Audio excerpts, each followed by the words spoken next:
NDA की बैठक में 39 दलों के लोग यानी 39 दलों के नेता शामिल हुए, लेकिन सबसे ज़्यादा जिस वीडियो की चर्चा हो रही है वो है पीएम मोदी और चिराग पासवान के गले मिलने की।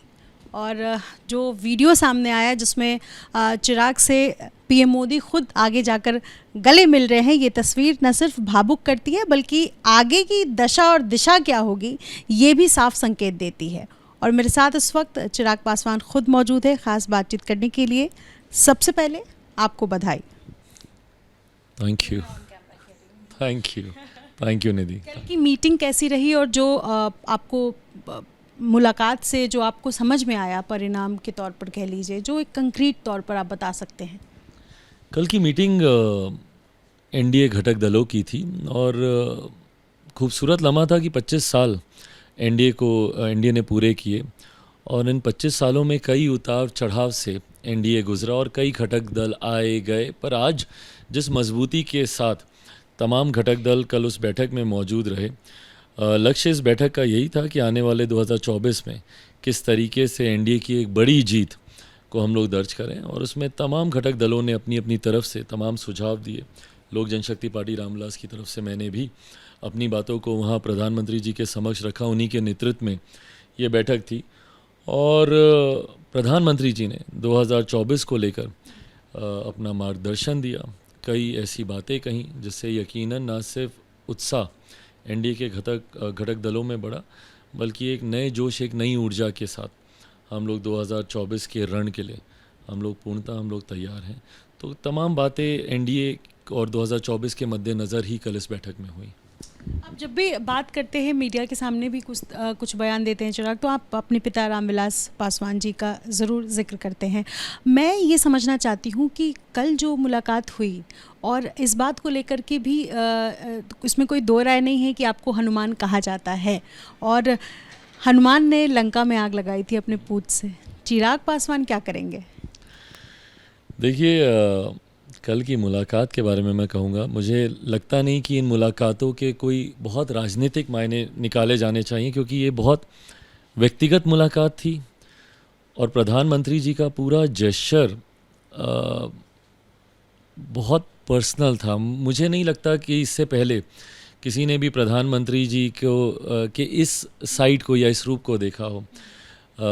जितने अफेक्शन के साथ मेरे गाल पे हाथ रखना, मेरा सर अपने कंधे पर रखना, और निधि ये उसी रिश्ते की एक झलक थी जिस रिश्ते की दुहाई मैंने पिछले 2-2.5 सालों में जब जब मुझ पे तंज कसे गए, ताने दिए गए। हनुमान का जिक्र आपने बहुत खूबसूरती से किया, बट कई बार ताने के तौर पर भी हनुमान शब्द का इस्तेमाल मेरे लिए किया गया कि अरे आप तो बड़ा हनुमान बनते थे, क्या हुआ। पर उस वक्त कोई मेरे और प्रधानमंत्री जी के उस रिश्ते को नहीं समझ पाता था जिसको मैं महसूस करता था। मेरे जीवन के सबसे कठिन दौर में प्रधानमंत्री मेरे साथ रहे। जब मेरे पिता अस्पताल में थे, प्रधानमंत्री जी ना सिर्फ फ़ोन कर उनका हालचाल जानते थे, बल्कि डॉक्टर्स से राय मशवरा कर मुझे जानकारी देते थे कि हम लोग को ये ट्रीटमेंट के लिए आगे बढ़ना चाहिए या वो करना चाहिए।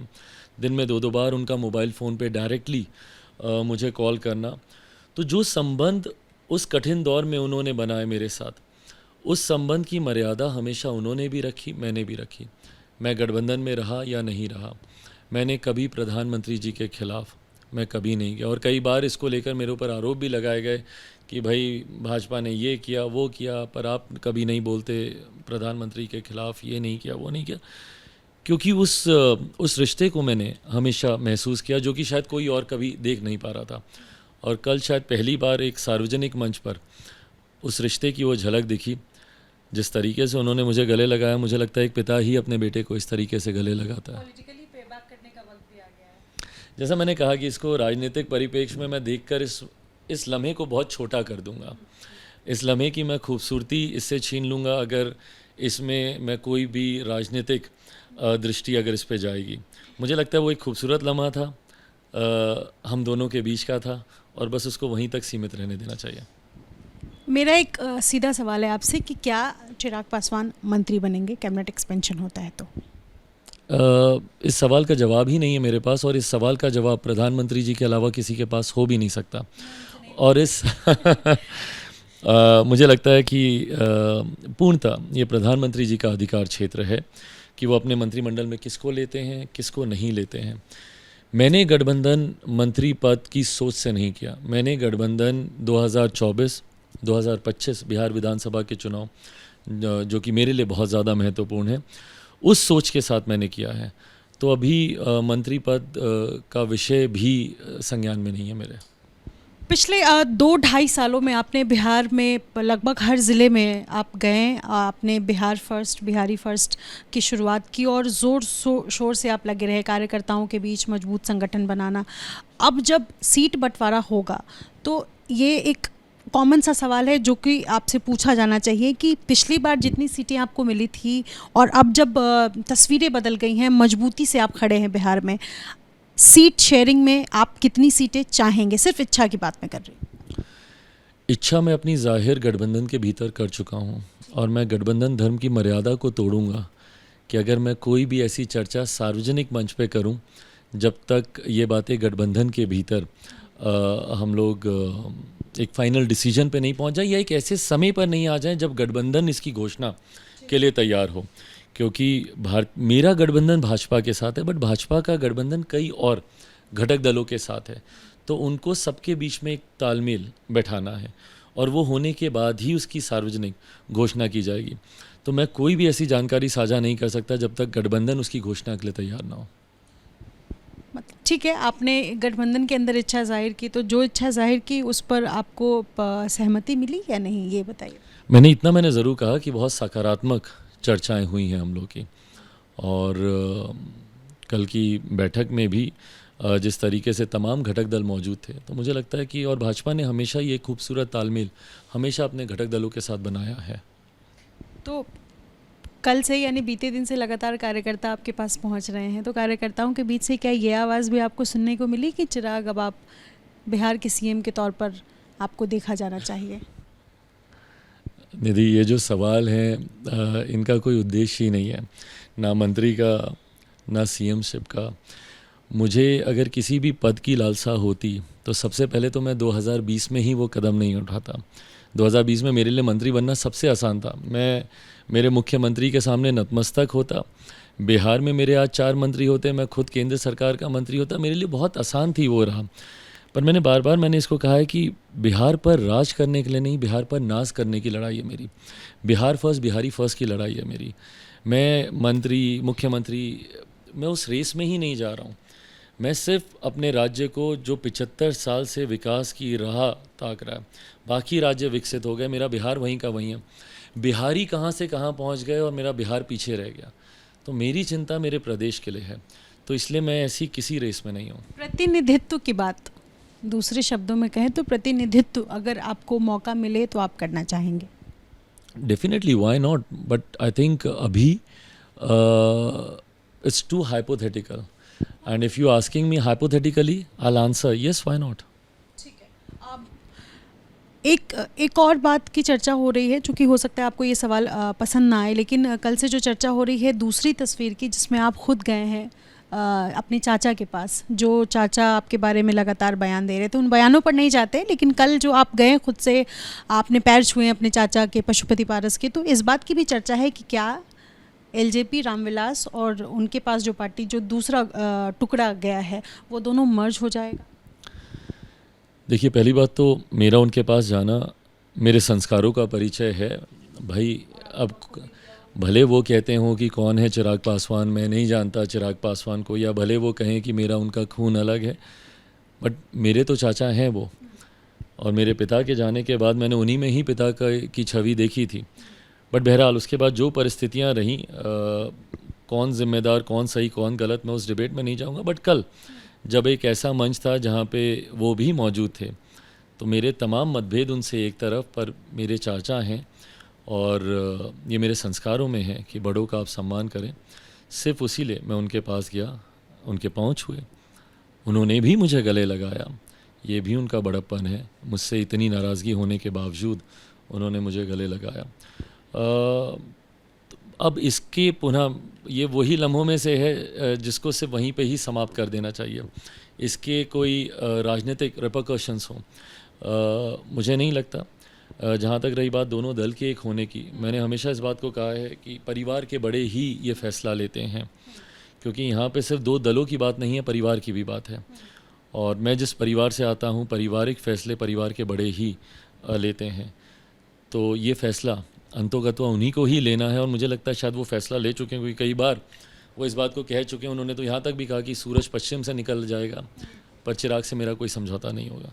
तो मुझे लगता है कि वो फ़ैसला ले चुके हैं। मतलब विलय की ऐसी कोई बात उन्होंने की आपसे कि वो वापस आ जाएंगे या बातचीत नहीं हुई, ऐसी कोई बातचीत ही नहीं हुई। बस एक वो लम्हा था छोटा सा, गए, उन्होंने हालचाल पूछा, मैंने कहा कि आपका आशीर्वाद है, और बस गले मिले, और दैट्स इट। जिन सांसदों के दम पर वो सीट की मांग कर रहे हैं, उन सांसदों को लेकर और उन कार्यकर्ताओं को लेकर अगर वो वापस आ जाते हैं, मर्ज कर देते हैं, तो आप स्वागत करेंगे उसका? देखिए, पहले तो वो सारे सांसद उनके साथ हैं कि नहीं, इस पे भी एक बहुत बड़ा संदेह है। क्योंकि उनकी पार्टी के कुछ सांसद मेरे संपर्क में हैं, कुछ तो डायरेक्ट भाजपा के भी हैं, और कुछ महागठबंधन के भी संपर्क में। तो ऐसे में और फिलहाल अभी उनके लिए भी एक कठिन दौर इन टर्म्स ऑफ गठबंधन में सीट शेयरिंग और ये सब, वो एक अलग परिस्थितियां हैं अभी उनके सामने। तो पहले उन सब चीज़ों से अभी मुझे लगता है उनकी प्राथमिकता उस तरफ होगी। चिराग, मेरे मन में कई दिनों से ये सवाल है कि आप जब भी बिहार में नीतीश कुमार और तेजस्वी की बात होती है, तो आप नीतीश कुमार के प्रति जो रुख है वो कड़ा रहता है आपका, लेकिन तेजस्वी के प्रति नहीं रहता है। तेजस्वी से नरमी रहती है आपकी। इसका कारण जान सकती हूँ मैं? बिकॉज मेरा टारगेट बहुत क्लियर है। मैं अपनी शक्तियों को बांटना नहीं चाहता 10 जगह चैनल्स ओपन करके, और ज़रूरत भी नहीं है ना। जो मुख्यमंत्री नीतीश कुमार जी को जानता है, वो जानता है कि वो सिंगल मैन आर्मी है, अकेले नीति निर्धारक वही हैं। और बिहार में पिछले 18 सालों में उप मुख्यमंत्री तो कई बदले ना, मैं कितनों को टारगेट करूं, पर मुख्यमंत्री तो एक ही है। सिर्फ उप मुख्यमंत्री बदलते गए, चुनाव हो नहीं हो, बल्कि चुनाव के बाद ज़्यादा बदले हैं, चुनाव के वक्त कम बदले गए हैं। तो ऐसी परिस्थिति में जब उप मुख्यमंत्री पद के वो मायने ही नहीं रह गए हों, और है कि जिसे आप उप मुख्यमंत्री कह रहे हैं, कल को तख्ता पलट हो जाए और वो सीएम बन जाए। हाँ, तो जब वो उस कुर्सी पे आएंगे ज़रूर उनसे सवाल किया जाएगा। बट आज की तारीख में कुर्सी पर मेरे मुख्यमंत्री नीतीश कुमार जी हैं, तो सवाल उन्हीं से बनता है। जब उनकी जगह कोई और मुख्यमंत्री होगा और वो अपने वादों पे खरा नहीं उतरेगा, तो सवाल उनसे भी किया जाएगा। तख्ता पलट की चर्चा है, आपको पता है? I have no idea, but when it comes to मुख्यमंत्री Nitish Kumar ji, I think you can never say never. उनके साथ कुछ भी संभव है, पर अब भारतीय जनता पार्टी या एनडीए में आना उनके लिए संभव होगा, इस पे बहुत बड़ा प्रश्न चिन्ह है। जिस तरीके से भाजपा को इस बार उन्होंने धोखा दिया, जनादेश का अपमान किया, एनडीए के लिए था, महागठबंधन के साथ वो सरकार चला रहे हैं, और जिस तरीके से केंद्रीय गृह मंत्री आदरणीय अमित शाह जी ने खुद खुले मन से कहा कि अब वो आना भी चाहेंगे तो हम नहीं लेंगे, तो मुझे नहीं लगता कि इस बार उनके लिए पलटना इतना आसान होगा। आज के लिए मेरा आखिरी सवाल, कल 2 मीटिंग हुई, एक तो विपक्ष की, दूसरी एनडीए की। विपक्ष ने अपना नाम इंडिया रख दिया, लेकिन विपक्ष के पास 26 दल है, आपके यानी एनडीए के पास 39 दल है जिनकी कल बैठक हुई है। 26 दल बड़े बड़े दल हैं, आपके पास छोटे छोटे दल हैं जो टुकड़ों में या तो बीजेपी लेकर आई है या टुकड़ों में वो सब आ गए हैं या किसी ने मर्ज कर लिया अपने साथ। तो बड़े दल हैं जिनकी संख्या कम है, आपके पास छोटे दल हैं जिनकी संख्या ज़्यादा है। तो इसको अगर आंकड़ों में के हिसाब से देखा जाए तो इस पर आपकी क्या प्रतिक्रिया रहेगी? देखिए, पहली बात तो मुझे नहीं लगता कि संख्या और छोटा बड़ा ये सब कुछ मायने रखता है। अंतोगत्वा पब्लिक डोमेन में है, जनाधार मायने रखता है कि किसके पास कितना जनाधार है। ऐसे में विपक्ष की एक असहजता दिखती है, इतने सहज तरीके से लोग एक साथ आ नहीं पा रहे हैं। पटना की बैठक में दिल्ली के मुख्यमंत्री नाराज़ हो जाते हैं, तो बेंगलुरु की बैठक में बिहार के मुख्यमंत्री नाराज़ हो जाते हैं। बिल्कुल नहीं, तो बिना मीडिया इंटरेक्शन के वो क्यों वापस आ गए? ना उन्होंने बेंगलुरु में कोई मीडिया इंटरेक्शन किया, चलिए वहाँ पे उन्होंने हवाला दिया कि फ़्लाइट लेट हो रही है। किसी की चार्टर फ़्लाइट लेट हो, ऐसा आम तौर पे होता नहीं है, बट पटना आके भी कम से कम वो बैठक की जानकारी दे सकते थे। खबर सामने आई, नाराज़गी उनकी नाम को लेकर, इंडिया नाम को लेकर भी है। ये नाराज़गी तो खैर मेरी भी है। फॉर अ चेंज कोई एक ऐसा विषय है जिसमें मैं और मेरे मुख्यमंत्री एक ही उसमें हैं, क्योंकि आप मेरे देश का नाम अपने राजनीतिक लाभ के लिए नहीं इस्तेमाल कर सकते। मेरे देश का नाम मेरा स्वाभिमान है, मेरा अभिमान है। आप उसको अपने राजनीतिक लाभ के लिए आप इस्तेमाल कर रहे हैं, गठबंधन को आप मेरे देश का नाम दे रहे हैं, ये कहीं से भी उचित नहीं है। तो ऐसे में जब इतने सारे विवाद किसी एक गठबंधन में हो, और वहीं दूसरी तरफ की आप तस्वीर देखिए कितने सहजता से पूरा एनडीए के तमाम घटक दल एकजुट होकर बहुत एमिकेबली सारे विषयों पर चर्चा हुई, बातचीत हुई, तो मुझे लगता है कि ये हम लोग की मजबूती को दर्शाता है। और आज की तारीख में फिर सबसे बड़ा सवाल ये कि आपके पास सिर्फ एक व्यक्ति का विरोध करने के अलावा विज़न कहाँ है। भाई इतनी बैठकें हो गई विपक्ष की, बट वो विज़न नहीं सामने आया ना। आपकी सोच क्या है? कल को आप सरकार में आएंगे तो किस नीतियों के साथ आप आना चाह रहे हैं, विज़न बताएंगे। एक व्यक्ति का विरोध करना आपका विज़न नहीं हो सकता। और उस व्यक्ति का मुकाबला कौन करेगा आपकी तरफ से, क्योंकि आपके तो एक मंच पर 1 दर्जन से ज़्यादा प्रधानमंत्री पद के दावेदार हैं। वो एक व्यक्ति जो नेतृत्व करेगा, और जिनकी नेतृत्व करने की शायद इच्छा थी, वो तो नाराज़ होकर कल पटना चले गए वापस। तो अब उसके अलावा कौन है वहाँ पे जो नेतृत्व करेंगे और हमारे प्रधानमंत्री के सामने एक मजबूत दावेदारी पेश कर सकें? ऐसा दिखता नहीं। और इसीलिए एनडीए मजबूत है, और पुनः 2024 में मौजूदा प्रधानमंत्री पुनः देश के प्रधानमंत्री बनेंगे, इसमें मुझे कोई संदेह नहीं दिखता। बहुत शुक्रिया बातचीत करने के लिए। Thank you. चिराग पासवान है जो एनडीए का हिस्सा है, लेकिन जिस तरह से इन्होंने न सिर्फ मुलाकात की सुर्खियों में बने हुए हैं, मंत्री बनेंगे या नहीं सवाल का जवाब इन्होंने फिलहाल नहीं दिया है, लेकिन चेहरे की मुस्कुराहट कुछ और इशारा करती हुई साफ नजर आ रही है। अपने सहयोगी अमित के साथ निधिश्री, एबीपी न्यूज़, दिल्ली।